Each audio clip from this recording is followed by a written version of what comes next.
Sir India పైన దండయాత్ర చేసిన మొదటి రాజు ఎవరు సార్? యాక్చువల్గా మనం చూసుకుంటే భారతదేశం మీద చాలామంది దండయాత్ర చేశారు. అలా దండయాత్ర చేసిన వాళ్ళలో మొట్టమొదటి రాజు ఎవరు అనేసి అంటే ఇక్కడ కనబడుతున్నారు చూడండి, అలెగ్జాండర్ అనమాట.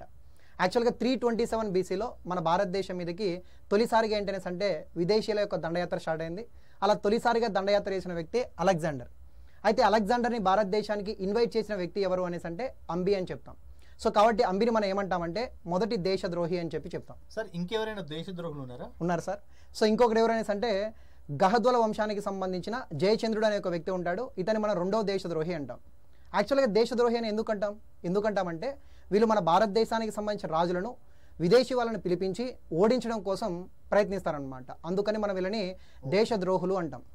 సో ఫర్ ఎగ్జాంపుల్ ఇక్కడ చూస్తే ఈ అలెగ్జాండర్ అనేటువంటి ఒక వ్యక్తిని పౌరవ వంశాన్ని పరిపాలిస్తున్న పురుషోత్తముడు అనేటువంటి ఒక వ్యక్తిని ఓడించడం కోసం ఇన్వైట్ చేయడం జరిగింది.